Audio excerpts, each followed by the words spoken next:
Welcome, everybody. We're going to talk about Jeremy Renner, a great comeback story, somebody in the 50 plus population that incurred serious tragic injuries. And I just saw recently something popping up that he is back to acting. He's training, he's doing mobility work. We're going to dive in and kind of see what his storyline has been, what injuries he dealt with, and how he's been able to overcome them, and just tie that into working with 50 plus population people. So, let's take a look at this right now. I'm going to show you kind of what he's been up to, a little backstory. Here we go. And building my body back up from being such atrophy and all that stuff. The dramatic body camera video shows first responders racing to rescue Jeremy Renner after a 7-ton plow nearly crushed the Avenger star to death. You know, to me, I think my life will even out some in the future where I won't have to be so protein heavy, and then I can open up the diet to other things. I'll always have to be in recovery for the rest of my life, so I'll always find patterns, healthy patterns to model. But it'll shift, right? Like life does. Life is always going to keep serving us different things. But for my health and my wellness, I have to find positive patterns to help my body recover. And it's been doing a great job so far by giving it and feeding it and stretching it and torturing it and doing all the things I need to do. And it seems to be working, and I'll continue to do it. And I will have to, or I'll lock up and won't be walking.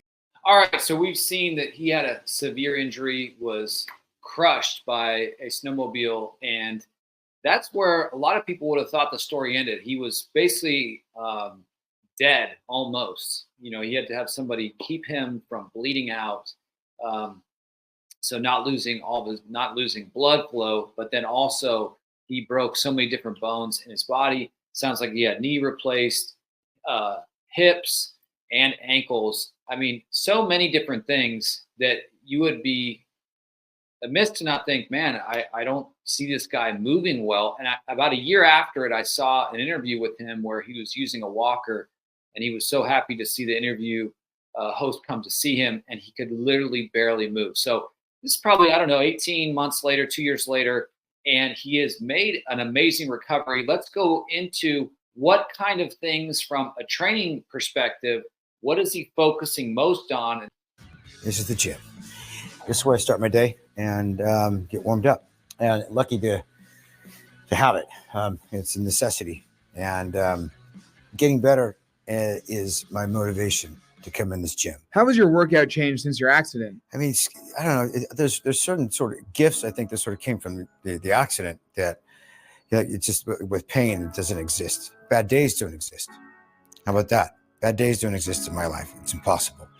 It is in our mind and in our power to navigate through that. I know it's mentally exhausting, but it's so worth it. It allows me to be more proactive in this gym physically, which gives me more energy, feeds upon itself. And I'm grateful for that.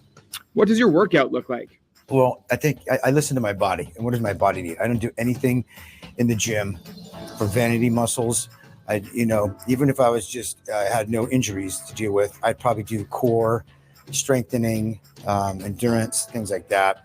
I personally work on whatever my body tells me to work on. Like my hips were crushed, my knees were crushed, my ankles were crushed. A lot of them were replaced.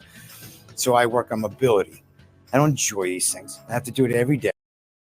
So I think a couple of things that he honed in on is, number one, mindset. You know, he had this serious accident, and he's looking at it from a positive lens. He could look at it from, a negative lens or a neutral lens, but he's trying to embrace the fact that every day is a gift, and he's going to feel sore. He's going to feel pain at different parts of his body, but he's just not going to focus that energy on the pain that he has.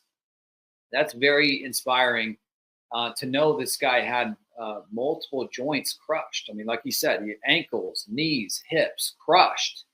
And yet he's finding a way to train. So what kind of flexibility, mobility work is he doing? What is he doing? How often is he doing? It's going to break down what his day-to-day looks like. Because I have to overcompensate for a lot of tendon issues, the metal in my legs, I have to work through blood flow. I don't want blood clots, issues with that, inflammation. I think these are things that just normal bodies deal with. but a real difficult accident. The recovery is I have to really, really work on my legs. So it's leg day kind of every day. Because like I feel like I'm 90. I'm like Benjamin Button. In the morning, I feel 90 years old. I get out of bed, and it's like want to die. And then slowly throughout the day, I reverse age till like I feel about 45 now, and it's not bad. So it's something to look forward to. What does your cardio? So it's pretty clear that he is doing mobility work. He's doing movement prep in the morning every day. He doesn't feel good. He's admitting that he feels terrible in the morning time, but that he's doing mobility work, flexibility work. He's doing strength training. He's doing cardio. And by the end of the day, he's feeling younger than he thinks his age is. He says he's feeling, I think he's close to mid-50s, and he's feeling like he's about 45 years old. So that's just such a testament to somebody that has been dealt a bad hand, a hand that anyone would be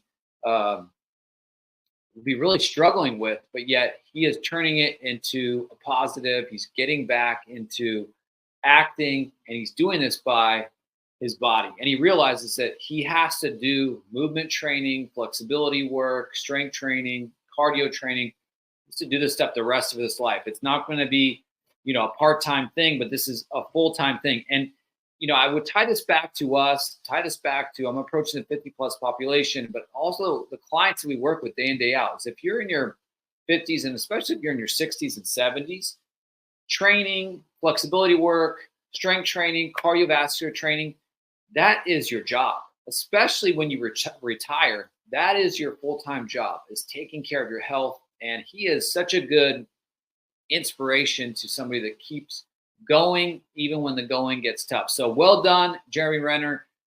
You are an inspiration to us, and always liked him as an actor. I feel like he's a really talented actor, and this is just another testament to his character of getting through tough times and making the best of his situation. So thanks for watching, everybody. Hope you enjoyed this podcast episode, and I will see you in the next video.